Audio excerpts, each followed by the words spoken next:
Don't touch me right now. That was it. 7 seconds earlier I had placed my hand gently on her lower back, the same way I had done 100 times before. It was instinct, not a request.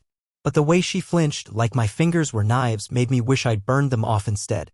She didn't even look at me.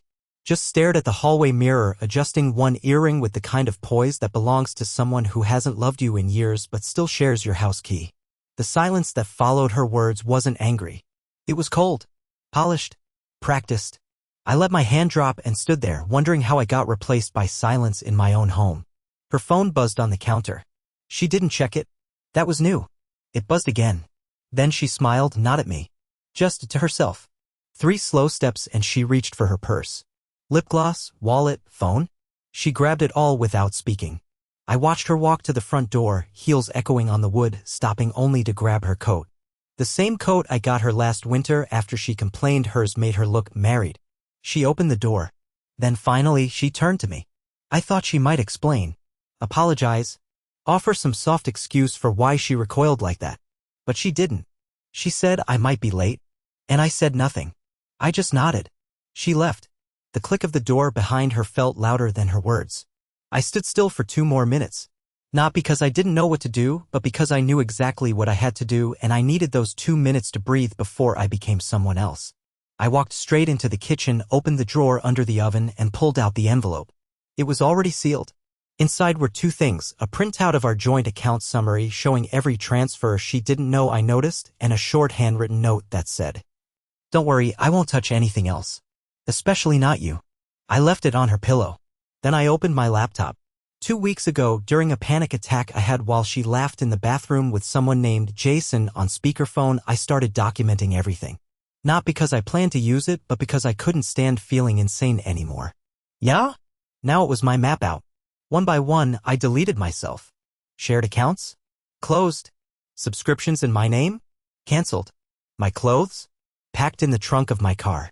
My dog? With my sister safe and waiting. My face in the hallway mirror? Gone. I took it down. I didn't take anything I didn't earn. I didn't smash anything. I didn't even raise my voice. I simply vanished. And the moment she finds the house empty, when she sets her bag down and calls out to no one, she'll finally feel the weight of what she pushed away. She'll be destroyed. But not because I wanted revenge. Because for the first time ever, she's alone with herself. And that's the one person she's always been afraid to touch. The drive was quiet, too quiet. Not in the peaceful, reflective way, but in that tense, nauseating silence where even the sound of your own breath feels like a betrayal. My hands gripped the steering wheel tighter with every mile. I didn't have a destination. I wasn't heading to a hotel or a friend's couch. I just knew I had to get away from that house, from that woman, from the version of myself that kept waiting for crumbs of affection like a dog under the dinner table. Somewhere past midnight, I parked at a 24-hour diner off the interstate. I hadn't eaten all day, but the thought of food turned my stomach. Instead, I sat in a booth, staring at the window, watching my reflection blur into the darkness outside. My phone buzzed 3 times. Her name lit up the screen. I didn't answer. I didn't need to. She wasn't calling because she missed me. She was calling because I disrupted the script. I was supposed to stay. Be there. Take it. Absorb her coldness like insulation. But I was done being the emotional landfill. Instead, I opened the encrypted folder on my phone. The one I had labeled tax stuff so she wouldn't snoop. Inside were recordings, screenshots, GPS logs, and one very revealing video I hadn't been able to bring myself to watch fully until now. It was dated from 3 weeks ago, the night she told me she was helping her cousin move. What I saw was her helping herself into the back seat of someone's car. His hands were all over her. Her laughter was unrecognizable. Not fake. Worse. It was real. I paused the video when she leaned in to kiss him. Something cracked open in me then. It wasn't just betrayal. It was humiliation. She had been gone long before she ever packed her overnight bag. And yet I had kept the lights on. I had kept dinners warm. I had folded her laundry and left notes in her shoes. Who does that for someone who's already left? Someone who's too afraid to admit he's been abandoned. Around 3 a.m. I started making calls. Not angry ones. Smart ones. I called the credit card companies. I flagged our joint accounts. I put holds on any pending charges I didn't recognize. I called the property lawyer my coworker once drunkenly recommended during happy hour, and to my surprise, she picked up. I told her I needed to secure the house. Fast. No drama. Just a clean exit. She asked one question, is it mutual? And when I told her it wasn't, she said, then you'll need leverage. And a witness. Funny thing, I already had both. By sunrise, I was parked outside my workplace. I didn't go in. I just sat there, staring at the entrance, thinking about how I used to rush home to see her. How I'd cancel overtime just to be there when she walked in. Now I was circling lawyers and locking down finances before she could max out another card or pawn something sentimental. At 9:14 a.m. she texted me. Where are you? I didn't respond. At 9:16 a.m. This isn't funny. At 9:19 a.m. Cal, if you're doing something stupid, please stop. That one made me laugh. A sad, bitter kind of laugh. Because after everything, I was the one being accused of stupidity. Like disappearing from my own destruction was a crime. At 10:02 a.m. she called. I didn't pick up, but I did listen to the voicemail. Her voice was trembling. I woke up and everything was gone. Your stuff. The mirror. The dog's food bin. I don't understand. Is this a joke? Cal, please come back. We can talk. That was when I realized she still didn't get it. This wasn't a tantrum. I wasn't playing hard to get. I wasn't punishing her. I was finished. Later that afternoon, I dropped off the last item that would signal the end. A small, square envelope left at her sister's office. Inside was her ring. Not just our wedding band, but the little silver promise ring I'd given her the day we moved in together. It was cheap. It wasn't fancy. But she used to kiss it whenever she was nervous. I had found it in the bathroom drawer last week, tossed behind the mouthwash like trash. She used to say it made her feel safe. Now it was just a reminder of everything she had buried under excuses, distractions, and someone else's cologne. So I returned it to her. No note. No signature. No speech. Just the ring quietly closing a chapter she thought she controlled. She had said, don't touch me right now. So I didn't. And now she's starting to feel what absence really means. It took her exactly one day to realize I wasn't bluffing. By the next morning, she'd sent 14 messages, all of them a strange cocktail of confusion and control. One of them simply said, you're being dramatic. Another read, if you're trying to prove a point, this isn't cute anymore.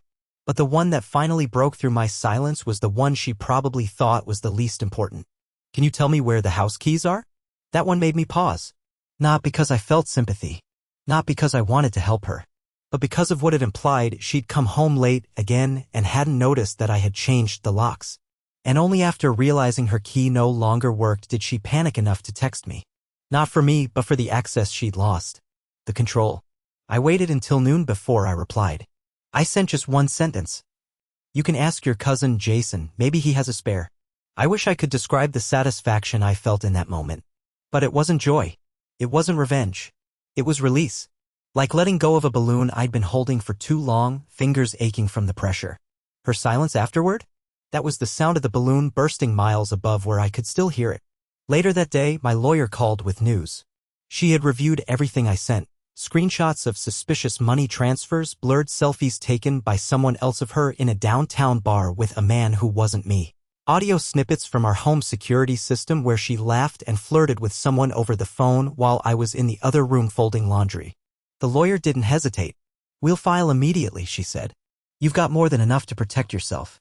It was the first time in years someone used the word protect in a sentence that actually included me. By midweek, I had set up temporary housing, a furnished studio apartment about 40 minutes from our house. It wasn't glamorous. It was small, a little too cold at night, and the water pressure in the shower was abysmal. But it was mine. No hidden looks. No walking on eggshells. No perfume lingering in the hallway after she came home, late from work. The next blow came on Thursday. I had prepared a financial summary with my lawyer, just a few printed pages that showed what I knew. Not everything. Just enough. My lawyer, God bless her, sent a packet directly to Lauren's new job. Not to her, but to the HR department. She'd recently started there. A promotion, a fresh start, or so she claimed. But the expense reimbursements she'd submitted, the ones I had quietly tracked, included hotel stays in cities where she had no business contacts. One of them aligned with a weekend she told me she'd spent visiting her sick aunt. The HR director emailed me within hours. Not because I had accused her of anything, but because I simply asked, can you confirm these trips align with your company records? That was it. That night, she called again. I let it ring. Then she sent a voice message. Her tone was different this time.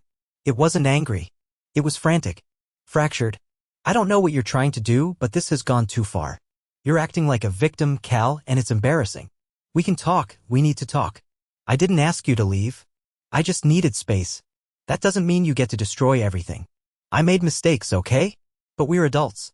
Let's just meet. Please. Let's talk. There it was.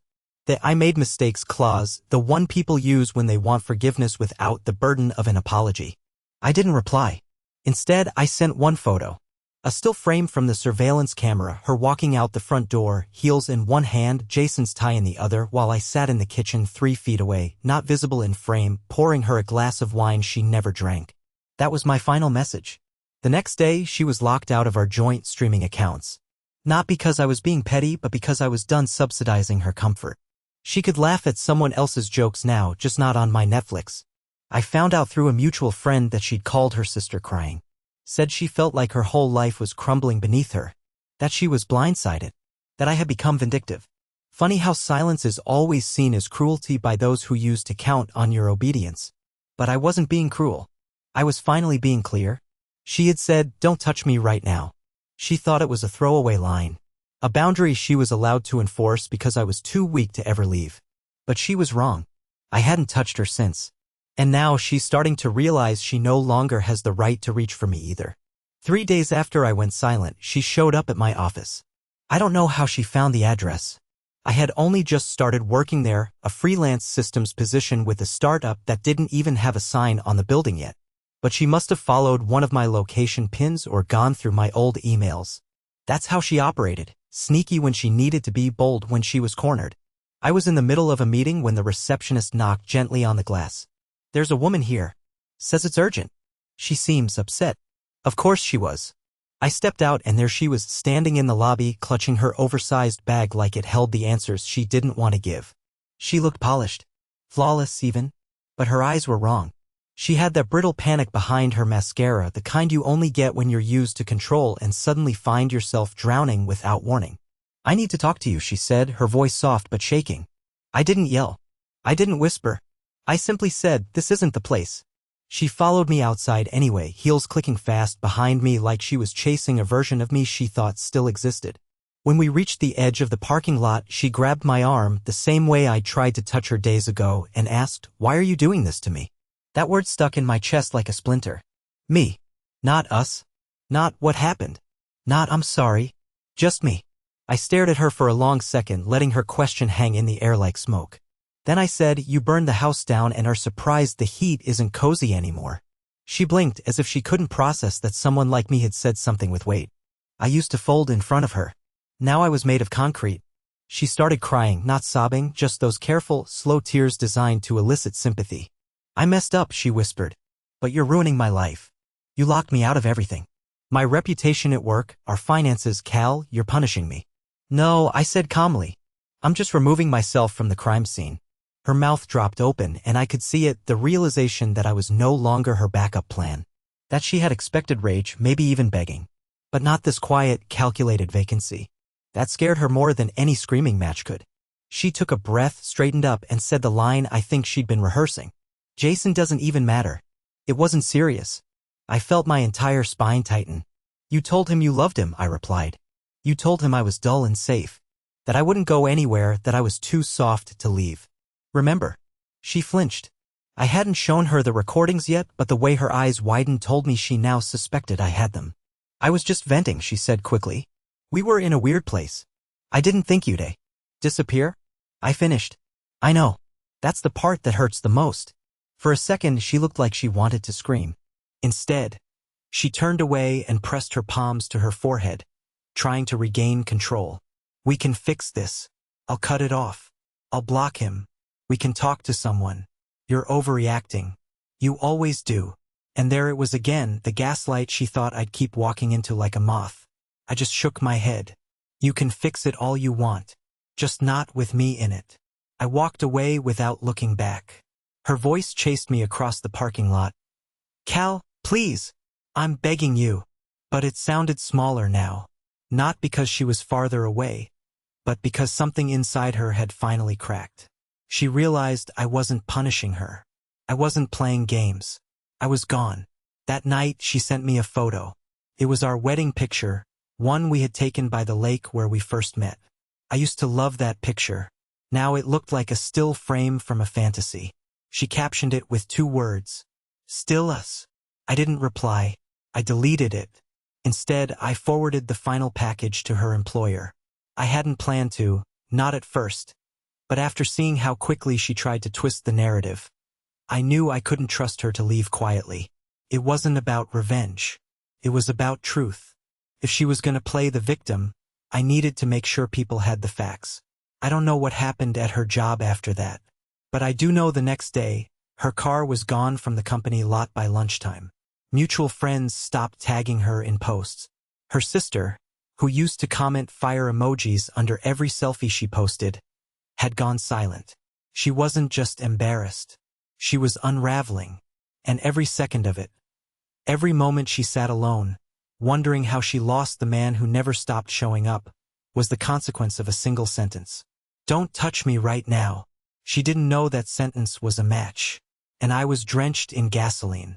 2 days passed after our last encounter, and I heard nothing from her. Not a message, not a voicemail. Not even the usual guilt-riddled breadcrumb she liked to toss my way when things were slipping from her control. Just silence. And while I'd once lived in fear of silence, tiptoeing around it, trying to fill it with affection, with apologies that were never asked for, now, I welcomed it like a long-lost friend. The kind that doesn't lie to your face. I'd moved into a rhythm at the apartment. It wasn't perfect, but it felt clean. Real. I started cooking again. Not to impress anyone, not to appease, just to feed myself like I mattered. I'd forgotten how comforting it could be to make something for no one else's approval. I also unpacked boxes I'd left sealed for years. Ones filled with photos of my dad, old sketchbooks, a pile of letters from friends I hadn't seen since she slowly took up all the space in my life. Somewhere in there, I found a note I had written to myself the week before our wedding. It said, "If she ever looks at you like she's already gone, believe it." I hadn't, but now I did. The following evening, I got a message from her mother. I hadn't expected that. We'd never been close. Diane always treated me like I was temporary. Pleasant enough, but never warm. She once told Lauren during Thanksgiving dinner, thinking I was out of earshot, that I was too fragile to make it in the long haul. Lauren had just laughed. The message read, "I don't know what happened, but she's not okay. She hasn't slept. She's not talking to anyone. She looks broken. If there's any part of you that still cares, maybe just talk to her. Please." For a brief moment, guilt flickered in me. That old, trained reflex to make things better. But I let it pass. Because that was the problem. I always cared. I cared when she didn't show up. I cared when she lied. I cared when she said she needed space, just to use it as an alibi. I cared so much I forgot I was bleeding to death while waiting for her to notice the knife in her hand. But this wasn't my responsibility anymore. She had built the fire. I had simply stopped standing in it. Still, I was curious. Not about her feelings. About her next move. And it came faster than I expected. The next morning, a mutual friend, Jenna, someone I hadn't spoken to in months, sent me a link. It was a post on a private group Lauren was part of. One of those curated lifestyle communities where people posted about their careers, outfits, relationships, self-care routines. Except this post was different. The caption read, "When you give everything to someone and they turn cold overnight. When your whole life gets dismantled by someone who used to adore you. When you're accused of things you didn't even do. Be careful who you trust." Attached were 2 filtered photos of her, sad-eyed, in soft lighting, holding a cup of tea like she was grieving a national tragedy. I read it twice. Not out of disbelief. I'd expected a narrative, but out of disappointment. She hadn't learned a thing. She still thought she could spin it. That people would look at the photos and think I was the monster. That she could bury betrayal beneath aesthetics. But this time I had something she didn't. The truth. I didn't need to clap back. I didn't need to defend myself in public. Instead, I sent Jenna a file. It wasn't vindictive. It wasn't a smear campaign. It was just data. Screenshots. The audio. The receipts. The quiet kind of proof that speaks louder than outrage. Jenna never replied. But within 2 hours, the post vanished. By evening, Lauren's account was deactivated entirely. And then, as if the universe wanted to sprinkle salt on her curated narrative, Jason's girlfriend messaged me. Yes. Jason. The same Jason she said didn't matter. Her message was short, razor sharp.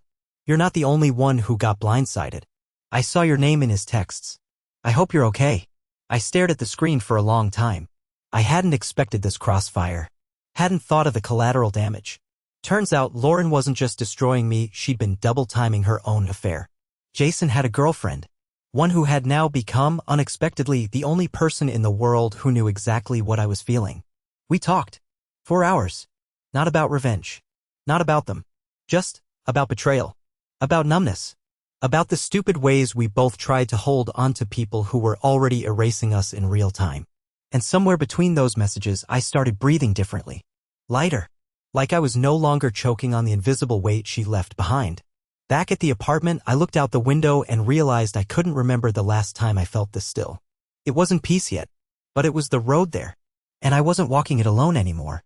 Meanwhile, she was still trapped in the ruins, trying to decorate the ashes, pretending it wasn't her who lit the match. And she still had no idea what was coming next. Because in 24 hours, she'd received something she never expected. And this time, it wouldn't be silence. It was exactly 10:07 a.m. when the package was signed for. I know because I watched the live notification pop up on my phone while sipping bitter coffee from a paper cup. It was strange how something so quiet, a tap on glass, a signature scribbled in blue ink, could carry the weight of everything that came before it. The envelope she received wasn't dramatic. No bold letters. No flashing warnings. Just a manila folder with her name printed in clean, emotionless font. Inside, the complete legal filing. Divorce papers. My signature. Evidence. A breakdown of assets. A formal severing of everything she thought I would never let go of. I didn't include a note. I didn't need to. I'd already said everything I needed to by leaving. And now the law would speak for me.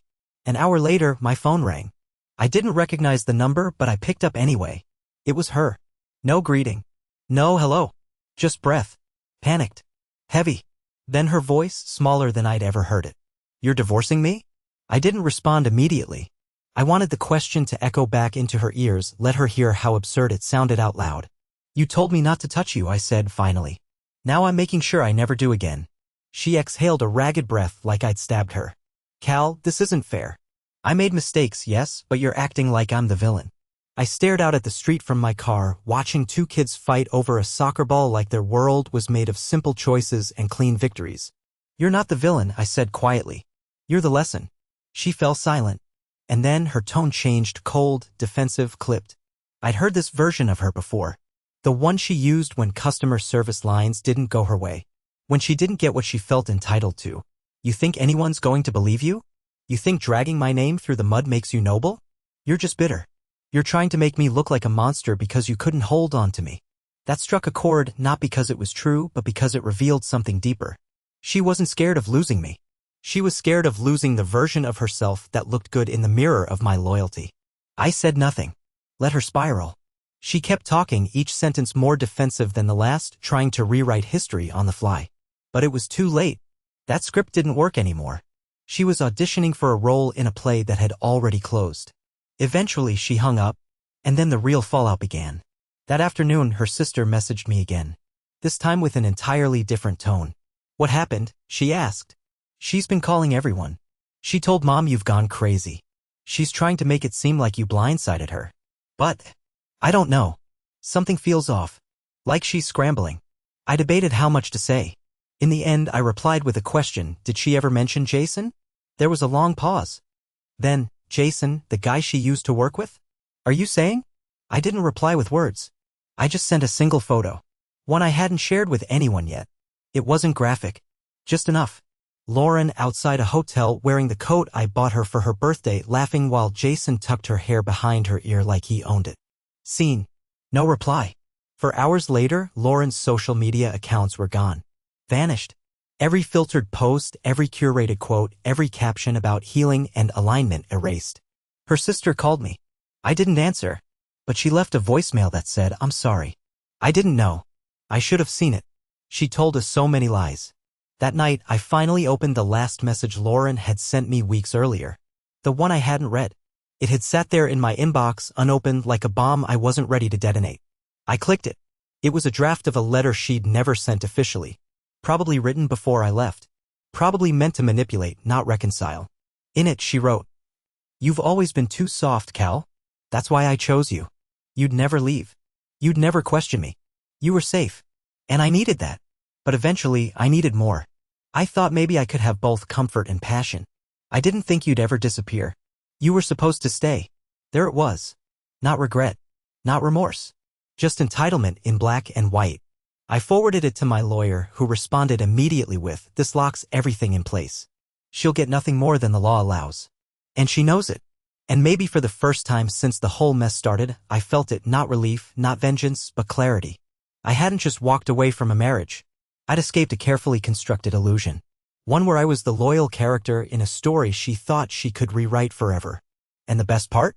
She was watching that story collapse word by word with no pen left in her hand. The most surreal part of watching someone unravel is realizing how much effort they'll put into rebuilding the illusion even after you've walked away. It's like watching a magician still wave his hands after the trapdoor's already been exposed. And Lauren?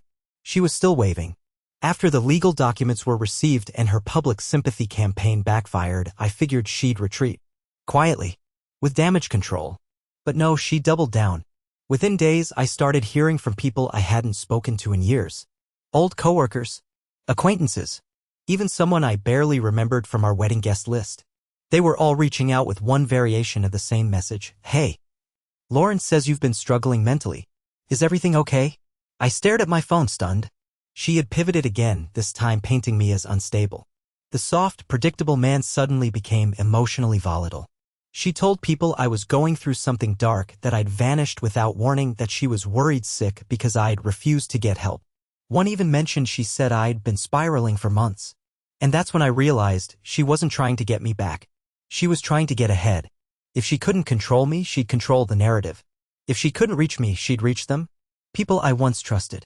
People who had stood by us at our wedding, toasted our anniversary, helped us move into that now hollow house. And she was feeding them a script that cast me as the villain, or worse, the broken man too fragile to function without her. That night, I opened a private group chat I hadn't touched since 2019.